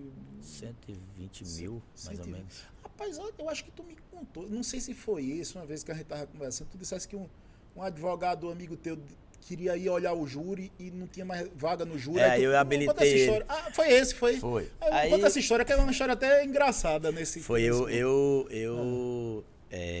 esse processo ele tramita em segredo de justiça, né? E aí o julgamento... Ainda hoje? Eu não estou mais habilitado, mas o processo já foi encerrado, né? Então Era um processo criminal que corria em segredo de justiça. Inclusive o julgamento foi com segredo. Aí, só para o pessoal saber, eu coloquei aqui no Google da vida, no Bing, Nenê Constantino, essas fotos aí são todas retiradas da internet. Sim, mas prossiga. Aí ele foi um julgamento fechado. E aí tenho alguns amigos lá, era um caso bem polêmico, tinha muita gente livre nos arredores do fórum, queria entrar, e aí esse colega disse, bem, eu quero assistir o júri. Eu disse, bicho, não tem como tu entrar, porque é um júri polêmico, polêmico. Né? Aí ele fez, não, então me habilita, eu ajudo vocês lá, eu fico lá na parte... Tá, então bora. Aí entrou, e aí ele entrou pra gente participar na intenção, na verdade, ele foi habilitado na hora, né? E fez parte do julgamento. E como teve esse problema lá, acabou levando ele também a multa de 100 salário mínimo também. O juiz aplicou a multa em todos os advogados do processo. Eram uns 3, né, na verdade. Então, os 3 foram... Aí vocês conseguiram derrubar essa multa? Sim, conseguimos. Na verdade, porque assim, se a gente não soubesse defender... Sem brincadeira nenhuma, sabe? Eu vejo também essa guerra assimétrica também no posicionamento do juiz em relação ao advogado e ao Ministério Público, sabe? Não, nunca ouvi falar dessas histórias de juiz multando o Ministério Público sem salário mínimo, mas o advogado de vez em quando, ou seja, a mesma independência que o Ministério Público tem de fazer a acusação, você tem que se sentir seguro que você vai fazer uma defesa ardente, que você vai quebrar a cara da acusação, quebrar a cara mesmo da acusação, desmentir, falar, gritar no sentido de mostrar a todos que o seu cliente tem razão, sem ter medo que vou fazer a representação na OAB, vou multar em 100 mil reais, vou fazer... Ou seja, você tem que estar ali como um guerreiro da liberdade, sabendo que o advogado defende o criminoso e não o crime. Ou seja, você tem que estar seguro de si, contar com a legislação que diz assim, olha, o advogado é fundamental a defesa, sem ter medos. E de vez em quando eu vejo essas histórias, sabe muito mais, 98% contra o advogado e 1% talvez, de repente, contra um promotor que extrapola. Mas assim, na visão do juiz, às vezes é muito comum a gente que vive essa realidade de fórum querer colocar essas penalidades, né? Existem algumas leis, por exemplo, o promotor que não devolve o processo dentro do prazo, ele pode ser penalizado com alguns dias da sua aposentadoria, enfim. Eu já pedi isso várias vezes. Por exemplo, eu tenho um processo agora recentemente que o juiz deferiu para mim 3 meses e meio de alegações finais. Porque o promotor passou 3 meses e meio. Aí o juiz perguntou, mas para que você quer 3 meses e meio? Sei lá, o promotor tem direito, eu quero também. É só coisa de defesa, doutor. Por que ele tem 3 meses e meio e eu não tenho? Eu quero só que o senhor me dê o mesmo prazo que ele usou. Eu não quero. E o juiz deu? Deu, claro, tem que dar. E E aí eu, você que está em casa, às vezes não imagina. É numa brincadeira dessa que às vezes o advogado consegue até uma prescrição. Por quê? Porque exatamente. os caras deram corda. Deram corda, tá bom, eu vou, Não, aí eu vou você jogar vai, esse jogo aqui, e sabe? se ele indeferir, você vai lá e sobe, vai pro tribunal e o tribunal vai ter que dar. Por que não vai dar? Qual é o A argumento? paridade de armas, né? Claro. Deu para um, tem que dar para o outro. Não, não deu não, ele não deu prazo. Ele só usou 3 meses e meio. Eu nem questiono. Outra coisa, só faço pedir uma petição simples. Sua Excelência, com base na paridade de armas, eu gostaria de ter o mesmo prazo que o Ministério Público teve. Já que ele pegou tal dia e devolveu tal dia, então eu quero a mesma quantidade de dias.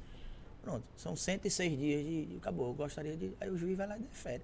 E aí? Ou seja, nesse caso aqui, coloca as imagens aqui, você atuou em favor do dito pistoleiro, não é isso? Ele foi. Na verdade, ele não era o pistoleiro, né? Ele foi acusado ele teve uma. Assim, ele era acusado de ter uma participação. O caso foi o quê? Foi que, assim, é público já, né? É público, então, assim, esse Nenê Constantino foi acusado de ser o mandante e tinha o pistoleiro era como um é que líder foi, comunitário, pronto, ele era um líder comunitário e aí foi acusado de mandar matar o líder comunitário porque esse líder tinha invadido uma área que pertencia a ele e tal, era mais ou menos isso, a história é mais ou menos essa. E eu era acusado de uma das pessoas que eu era defensor de um dos acusados. Né, de participar desse intento criminoso. Cada qual na sua participação, né, o meu tinha acusação contra ele, era uma participação e tal. Esse júri a gente fez, e aí foi um júri bem polêmico também lá em Brasília. Foi bem... Porque a última vez que eu vi na televisão foi que esse Nenê Constantino tinha conseguido uma prescrição, não foi ou algo do gênero, que ele já tem mais de 70 anos. Exato, ele tem, aí pela idade, né, aí aí eu não sei, realmente eu não sei porque eu não sou advogado, eu não fui advogado do Nenê Constantino. Eu fui advogado do João Marques, que era uma outra... Que foi o acusado de pistolagem, né? Ele não era o atirador, não. Ele era acusado de participar. Eu não me lembro agora se foi a pessoa que entregou a arma, era alguma coisa nesse sentido. Entendi. Vamos lá, para casos polêmicos, porque eu acho que o pessoal gosta mesmo de casos polêmicos e como é que foi essa defesa. Aí, você também falou que fez o caso de um dos primeiros feminicídios do país, né? Como é que foi assim, pegar um caso tão novo quanto essa questão de feminicídio, que eu estou procurando as imagens, mas assim, vá contando sobre ele, Flecha, como foi a história? Esse caso, na verdade, foi, eu acho que um caso que eu realmente, eu posso até dizer que eu me emocionei bastante, porque não era um cliente, era um amigo. E não era uma vítima, era a mãe dele. Esse caso aqui, né, Ana Rita? Isso. De revisão do julgamento que livrou o acusado em matar a esposa. Está no site do Senado. Senadora Ana Rita informou em pronunciamento nessa terça que liderará o Conselho Nacional de Justiça para analisar o julgamento do acusado pela morte de Cristina Gabrielsen, crime ocorrido em Recife, 95. Apesar de condenado a júri popular, Antenor, que respondeu ao processo em liberdade, não foi preso. O juiz do caso, Ernesto deu 8 anos. Cavalcante, fixou pena de 8 anos, que permitiu a prescrição retroativa do crime. Foram quase 20 anos desde o assassinato de Cristina, com 3 tiros a queima-roupa, até o julgamento e diversos recursos da defesa do acusado. Inicialmente, o réu, filho do magistrado já falecido, alegou que os disparos foram acidentais e, em seguida, disse que agiu por ciúme. O caso passou a ser acompanhado pela Comissão Parlamentar Mista de Inquérito. Eita rolo, como foi isso aí, Flecha? Esse é um caso que aconteceu aqui em Recife, né? Ele é um filho de um juiz, ele era marido, esposo dessa senhora chamada Cristina Gabrielsen, ela já tinha um filho, esse filho de um outro casamento, que era o meu amigo, na verdade, e desse casamento deles tiveram mais um filho. Então a história narra que ela queria sair com uma saia, ele não permitiu e ele foi condenado por isso, né? Por ter efetuado alguns disparos contra ela e tentado tirar a própria vida depois também, tentando se matar. E aí o que aconteceu? Ele foi condenado e aí nós lutamos e aí eu tenho uma certa experiência na área para dizer que ele pegou 8 anos de cadeia por um crime de homicídio qualificado. Então foi uma pena muito branda, o que alcançou a prescrição. Se ele tivesse pego ali, se tivesse sido condenado há 8 anos e um dia, esse crime não estava prescrito e ele é preso. Então, assim, coincidentemente, é um filho de um juiz, né? Então essa decisão, ela, na verdade, essa referência que nós temos aí, um caso de um feminicídio, onde alguém que ceifou a vida de uma mãe, né? Deixou um filho aí como órfão. Ele pegar 8 anos e ter um crime prescrito, assim, para mim foi bem tenso. E não porque se tratava de um processo de cliente, mas porque tratava de um processo de um amigo meu. E esse meu amigo, ele sofreu alguns problemas. Ele, inclusive, quando ele veio conversar comigo, eu me emocionei de verdade, porque não tem como, né? É um amigo. E você sentir a dor e a gente é ser humano, aqui é carne, aqui é sangue, não tem pra onde correr. Sofremos bastante, sofremos juntos, na verdade, porque foi um processo bem tenso. Entendeu? E ele foi condenado, mas pegou aí, tá aí, é o que diz aí a matéria. Foi condenado a 8 anos de cadeia, né, por um crime de homicídio consumado qualificado. Qualificado, o feminicídio, explica aí, o feminicídio é uma fútil. qualificação, Não, foi motivo fútil. Sim. Ele, motivo de ciúme, entendeu? E aí foi bem tenso também. Esse processo é bem antigo, é um processo acho que de 1995. É bem antigo mesmo. Ô Flecha, e o grosso dos processos que tu faz, quais são os crimes normalmente? Porque, assim, por exemplo, eu sou advogado previdenciário, só de triscar o olho no caso, eu já consigo rever todos meus 20 anos de experiência. Trisco o olho na carta de concessão, eu já faço uns cálculos matemáticos, assim, é uma coisa meio incrível, sabe? Que trisco o olho, porra, eu já vi tanto caso, que assim, eu consigo criar soluções juntando um pedacinho dali com um pedacinho do outro, parece que acontece na minha cabeça. Isso por causa da repetição dos cálculos que eu já fiz, das respostas que eu já vi. Quando o teu oponente é grande, você acaba ficando grande também, porque o cara não vem pra agradar, não. O cara vem pra derrubar. E você, porra, começa a história do marinheiro que pegou umas tempestades pesadas. Você começa a lidar com oponentes grandes, fortes. E aí você consegue matar muita charada. Então eu acho que tem gente que se especializa, não especialista, mas assim, faz mais algum tipo, na área criminal, mais um tipo de crime, assim, ele pega mais... Quais os crimes que você normalmente advoga? Isso que você está falando é um sonho. Na verdade, é um grande sonho. Você adquirir essa experiência específica, né? É muito bom. Imagine quanto você economiza por já ter o conhecimento e a experiência daquela área. Você não precisa pesquisar, você tem história, entende? É a minha pretensão, é o meu sonho. O que eu gosto de fazer? Se você me perguntar assim, Flecha, eu quero te dizer o seguinte, a gente vai agora trabalhar só numa área. Qual área que você quer? Júri. Mas vai ficar sobrecarregado? Júri.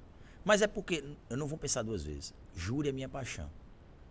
Eu às vezes fico cheio de dor de cabeça, tensão, ressaca no outro dia. Para quem acha que só tem ressaca de bebida, eu não bebo.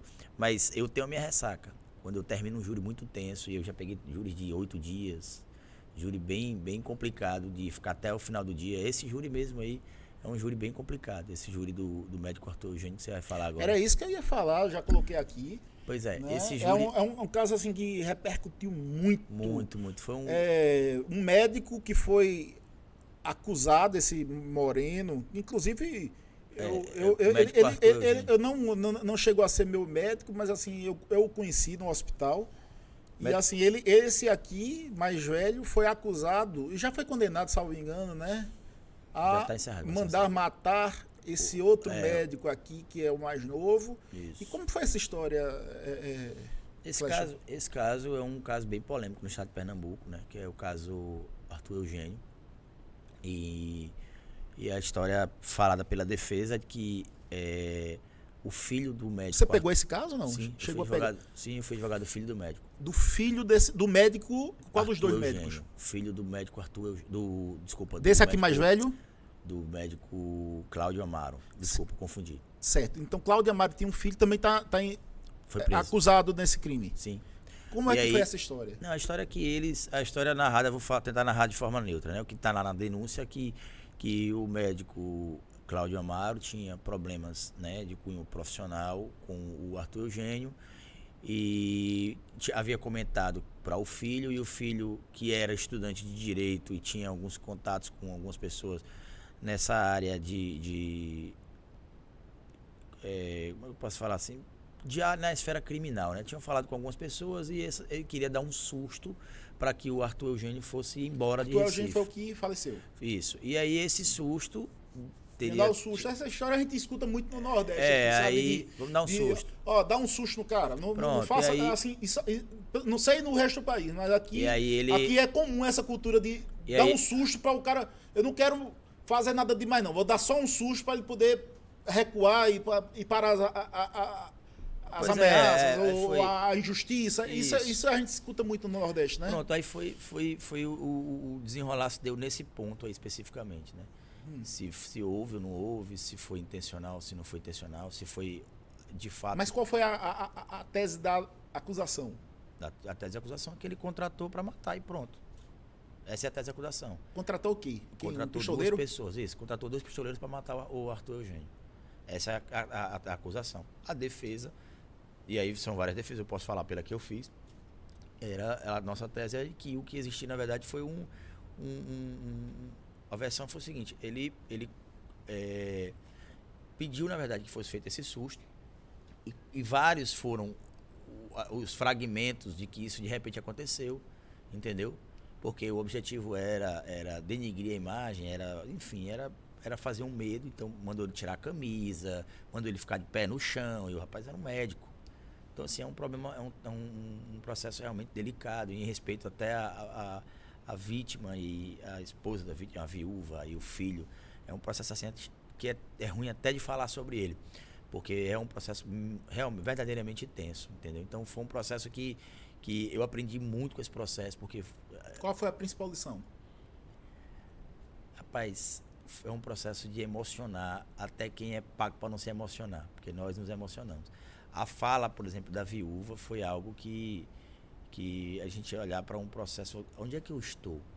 Né? Você sentar ali participar de um julgamento onde todas as pessoas estão se sensibilizando com a fala da vítima, e aquela fala tem por natureza piorar a situação do seu cliente, né? Então você se coloca todo lado errado, né? Então você se fortalecer, se manter em pé, né? Recebendo essa carga, porque é uma carga emocional muito grande. Então é um processo bem tenso, entendeu? Você vê parentes, a plenária estava entupida de amigos e parentes, entendeu? Então a conotação era essa. Então isso repercute na vida do criminalista. Se a gente não se acostumar com isso é complicado, mas os comentários nas redes sociais eram inúmeros. Monstro, como é que tu defende? Se fosse teu filho, então a gente escuta muito isso. Mas as pessoas precisam entender que a gente... eu ouvi de um grande amigo que o advogado criminalista ele se equipara a um anjo. Não é porque é lindo, maravilhoso, não. Porque a gente não sabe qual é a próxima missão que vão nos dar. A gente só simplesmente tem que ir lá e defender, proteger, de alguma forma. E nem sempre a proteção vai ser suficiente para retornar ali, restabelecer a liberdade. A gente só vai para proteger. Nosso objetivo é defender os direitos de quem nos constituiu como advogado. E às vezes o direito não é bom. Acontece. Tem situações que a gente tem que tirar só, fazer um decote ali nos excessos. Acontece. Mas acontece também a gente pegar ali os excessos da parte de acusação. Acontece com muita frequência, inclusive, de uma pessoa que está sentada no banco dos réus que não deveria estar ali. Uma pessoa que... Eu tive o caso agora de um colega que ficou preso um tempão, a gente vai atuar no processo dele. É um caso desses que eu lhe falei, de que a instrução criminal foi toda feita por um advogado que só fazia a instrução, eu não fazia o júri. E aí, o problema era, ele tinha uma arma que era compatível com aquela que executou a vítima. Mas dos projetos que foram localizados, a dele nunca tinha disparado, era uma arma nova. Um detalhe, entendeu? Então, assim, são pequenos detalhes. Você vai atrás dos pequenos detalhes. Rapaz, eu vou Já, dizer, já aconteceu. vou dizer um negócio. Aqui somos ambos advogados. Mas como é bom a gente derrubar os casos olhando um detalhe que ninguém viu. Afe Maria, você que está em casa, você não tem ideia de como é bom a gente dizer, ó, beleza, se não fosse esse fio de cabelo que não deveria estar aqui.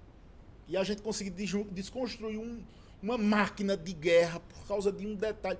Quem já leu os livros de Sherlock Holmes, ele via e se encanta porque, pô, caramba, o cara conseguia ver na cinza de um cigarro quanto tempo o sujeito que pretenso pistoleiro ficou lá, porque ele chegava no local e o pistoleiro estava fumando, então, pela quantidade de cinza de cigarro, ele deduziu que o cara só ficou 1 minuto ali, ou 10 minutos, porque só tinha cinza de cigarro para 2 minutos. Então, assim, você pega um fato, isso é muito comum para um bom advogado, um advogado que realmente seja nato. Aí a gente vai pegando o detalhe, daqui a pouco, putz, olha a defesa aqui se mostrou, sabe? Porque junta Lé com Cré e o Lé com Cré, no fim das contas, a gente mesmo se convence de que o Lé com Cré faz sentido por causa daquele detalhe, né, Pois é, e acontece o inverso também, né? Acontece do promotor conseguir chegar ali e dizer, ó, isso aqui, vocês viram? E acontece, e a gente precisa se defender, e aí? Poxa, ninguém viu, passou pelo crivo de várias pessoas, entendeu? Então assim, a verdade é que isso é recíproco. Acontece também de um promotor fazer um eficiente trabalho, uma coisa assim. Nós já participamos de julgamentos que eu cheguei para o promotor depois e disse, meu amigo, o senhor bateu o recorde aqui, porque eu não tinha percebido que a soma dessas provas dava essa interpretação. E não era uma prova, eram fragmentos de prova que ele fez uma análise e aí ele fez eu acho que não foi ele, não é possível, ele deve ter sido um perito, alguma coisa, porque era uma coisa que só fazia sentido, entende? Se você colocasse a prova na ordem cronológica. Então era um quebra-cabeça que foi montado por ele e algo invejável, porque ele fez isso com muita maestria. Então acontece. Isso acontece com muita frequência, isso acontece com muita é muito comum acontecer isso. Entendeu? Olha, o único júri que eu fiz na minha vida, o único júri, foi o seguinte, foi uma pessoa que estava precisando, chegou nos meus ouvidos e eu disse, eu vou ajudar, sabe? Porque eu me comovi. Foi essa senhora que matou o marido, e a acusação é que ela tinha, uma das acusações era que ela tinha colocado fogo nele, com ele dormindo. Aí eu fui, peguei o processo, sabe, flecha, e eu vi que a principal queimadura foi na palma das mãos. E aí eu disse, falei isso para... Vem cá, alguém já dormiu assim? A marca de defesa. Não, ela jogou a gasolina, ele primeiro fez... Tanto é que no dia foi até interessante. Vê só, um previdenciário me pediu a fazer júri, mas aí eu fiz isso. Eu gosto de truques, de mágica, não sei o quê. Eu disse, olha, para poder defender a minha cliente, infelizmente, eu estava com um copo d'água na mão. Eu vou ter que jogar essa água que está aqui na minha mão em um de vocês. Infelizmente, eu vou ter que molhar um de vocês. Aí eu botei a mão para trás e eu eu troquei o copo, sabe? E era um copo descartável. Viu? Infelizmente. Aí eu vi uma das juradas que estava meio mais tensa, assim. Eu disse, infelizmente vai ter que ser em você. Infelizmente. Aí ela fez. E o juiz quase pedindo para eu parar. Essa loucura de jogar água na cara no jurado. Aí ela fez. Eu disse, pronto. Eu não ia jogar água na senhora. Eu só queria que a senhora fizesse assim. Você defendesse. Então aí eu mostrei que ela jogou um copo de gasolina. Disse, vê que ou seja, ele não estava morto, não. Ele ameaçou, bateu nela, ela pegou um copo de gasolina, que já estava pronto, disse, qualquer coisa. E ele primeiro jogou assim, e o cara se defendeu, e depois ela riscou o fósforo. Mas assim, acabou inocentada, porque ficou a dúvida se tinha sido ela ou foi o filho dela que era do mundo das drogas, que já tinha morrido. Essa mulher perdeu o filho, e aí não sabe. Ou seja, eu só sei que eu ganhei esse júri. E diga a você, foi um dos dias mais felizes da minha vida como advogado. Apesar de ser previdenciário, eu não ganhei nada. Foi um júri que eu fiz porque eu fui chamado, teve um chamado, mas assim, eu disse, essa mulher, a existência dela já foi sofrida demais. Ela já teve, sofrimento demais. Era assim, é uma existência que não se justifica mais, de tanto sofrimento, sabe, que ela teve.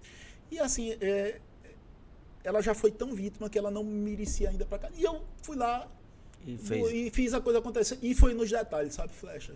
No detalhe, no detalhe que a coisa.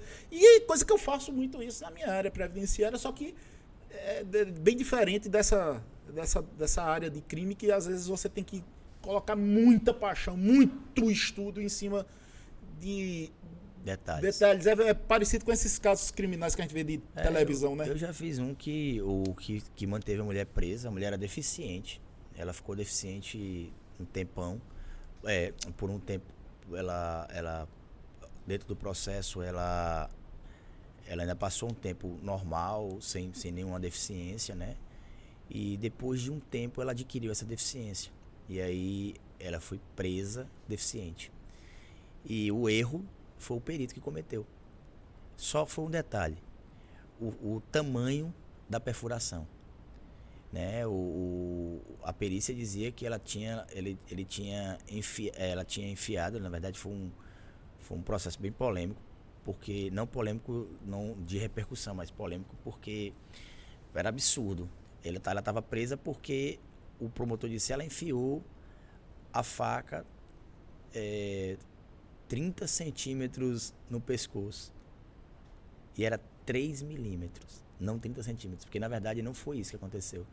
Ela estava tratando a galinha, a filha tinha jogado uma pedra numa manga, a manga ela quicou ali, ela desviou, ricocheteou, né, na manga e acertou o vizinho. O vizinho foi lá na casa e nem conversou, já chegou pegando no pescoço do pai. O pai não entendeu o que estava acontecendo, eles caíram naquela luta corporal. A mulher não tinha nada, não sabia o que fazer, foi meio que tentar defender. Ela bateu com a faca na veia, na aorta aqui, no pescoço, né? Na jugular, sei lá, não é jugular não, essa veia aqui ao lado. Eu sei que ela foi suficiente para, quando ela bateu, ela meio que cortou no pescoço. Com a agitação que ele estava, com aquele nervosismo que ele estava, pressão lá em cima, o sangue já jorrou numa pressão muito alta. Ele teve um choque hipovolêmico, foi socorrido, mas não resistiu, morreu. Só que o tamanho da lesão era de, se não me engano, 3 milímetros, mas estava grafado errado no laudo e dizia que era 30 centímetros. Então eu tive que levar uma faca para mostrar que 30 centímetros nem tem um pescoço, só se fosse uma faca que fizesse a curva para fazer os 30 centímetros, entendeu? Só se fosse uma foiçada, né? Pois é. E aí a gente mostrou o laudo e a mulher ainda ficou presa um tempo. Então a gente acontece. E aí eu lhe pergunto, hoje dá para conversar com você e lhe entrevistar aqui e perguntar como é que foi a sua sensação de soltar, né? De soltar ali. Tô lhe dizendo, foi um dos dias mais... Pois como profissionalmente, assim, foi um dos dias mais felizes, sabe? Eu disse, putz, engraçado, numa causa que eu não ganhei um centavo. Não, e quer que eu te diga uma coisa? As que me sensibilizaram e emocionaram mais sempre foram essas causas que eu não ganhei dinheiro. Eu acredito. Sabe? Eu acredito porque é comum isso acontecer na vida da gente. Às vezes você ganha, né? Assim, advogado criminalista é acostumado a ganhar uma bandinha de bode, um bolo, sabe? Doutor, leve ali uma roupa para sua família, um pano de prato que eu mesmo costurei. E aí? E não receber isso é talvez uma grande ofensa, né? Seria de alguma forma, uma ingratidão muito grande, né? Então, assim, a gente que trabalha com esse pessoal aí no Pernambuco adentro aí, né? No Brasil adentro, nos interiores, então é muito comum a gente receber esses agrados, esses mimos, né? É verdade. A gente tá fechando aqui o podcast, já chegou o momento final, mas assim, eu vou contar esse caso que me emocionou muito. Uma vez eu estava com uma audiência em Caruaru, 130 quilômetros aqui de Recife, E o advogado disse, eu não posso ir, o advogado de lá. Pega o advogado substituto, não posso ir. Pô, pega o terceiro advogado que quebra um galho, não posso ir. Vê o pessoal daqui de Recife, olha, não podia ir por causa disso. Sabe uma coisa, eu tô com outra coisa para resolver em Caruaru. Eu vou lá e vou fazer. Aí eu fui, juro. Cheguei lá. Nem consegui resolver o que eu queria, outro assunto. E eu me lembro, era uma japonesa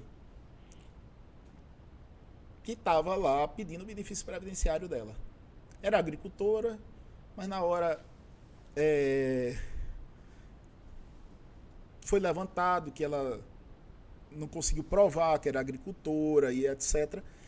E na hora veio uma sensação, a gente foi olhar o CNIS dela, as contribuições previdenciárias. Lá no começo da vida dela, tinha trabalhado 15 anos em São Paulo. Ou seja, naquele momento a gente não tinha ainda acesso à informação. Aí o promotor, a defesa do INSS disse, olha, sabe uma coisa, eu faço um acordo, agora eu só dou de hoje para frente, sem atrasado. Eu disse, está fechado. Fechado. Acabou a audiência, tudo, ela disse, meu Deus, eu passei tanta fome, ontem eu estava com fome, algum vizinho me deu um pedaço de pão. Eu orei tanto para Deus me mandar um anjo e me socorrer. Aí eu entendi tudo, eu disse, meu Deus, ela pediu a Deus, Deus disse, essa mulher tem o merecimento, e os anjos e os demônios somos nós. Eu entendi dessa forma, eu disse, Deus disse, Perazzo, vai lá e resolve essa pra mim, porque essa mulher merece, eu quero que tu resolva. Não ganhei o centavo, não teve atrasados, eu não quis cobrar o mínimo dela, sabe? Gastei o dinheiro lá da gasolina, mas assim, só eu, naquela oportunidade, teria a experiência necessária, foi logo no começo da minha carreira, para descobrir um detalhe ali. E aí não ganhei dinheiro, mas aí estou contando essa história hoje, 20 anos depois, sabe? Dos casos que a gente não ganha dinheiro, Flecha. Mas assim, a gente ganha uma satisfação pessoal que dá endorfinas, a gente se justifica, sabe? Como é bom a gente poder contar essas histórias, né? Esses causos, né? E que bom que a gente tá do lado de quem pode ajudar, né, Perazzo? Porque também é ruim quando a gente precisa da ajuda, né? Então, pedir a Deus que a gente tenha essa reciprocidade, né? Para que um dia que a gente possa precisar contar com um amigo e algum anjo chegue na vida da gente também, porque nós não estamos imunes a esse tipo de situação, seja pela previdência, seja pela vara civil, seja pelo criminal. A gente não deseja que ninguém precise da gente, mas se precisar, a gente precisa um dos outros. A gente precisa, com certeza. Quer dar um recado final? Só dizer para todo mundo que, se eu pudesse passar uma mensagem, eu ia dizer o seguinte, olha, não faça um dia aquilo que você não gosta. Procure fazer o que você se sente bem, que você não vai sentir, vai ter a sensação que nunca trabalhou. Se você estava se divertindo, fazendo o que você gosta. Então, a mensagem é essa. Trabalhe, faça, se possível, trabalhe com aquilo que você ama, né? Com o que você ama, com certeza. Minha gente, foi excelente, pelo menos na minha opinião foi excelente. Agradeço a atenção de todos vocês. Quem gostou, inscreva-se. Quem gostou, coloca o sininho para ser notificado. Quem gostou, compartilhe. Isso aqui, como eu falei, é uma cachaça. Meu canal não é monetizado. Nem eu estou pensando em ganhar dinheiro com isso, não. Mas é minha cachaça, mas em compensação a gente diz, poxa, eu queria que minha cachaça, nesse sentido, já que a gente está trazendo informações. Então, se você gostou, se você curtiu o podcast, compartilhe. Compartilhe no WhatsApp, no YouTube, seja lá como, mas bota aí compartilhar, que isso é o bom da gente. Se a gente tá aqui querendo mostrar, eu acho que a recompensa nossa é essa, é que mais pessoas vejam.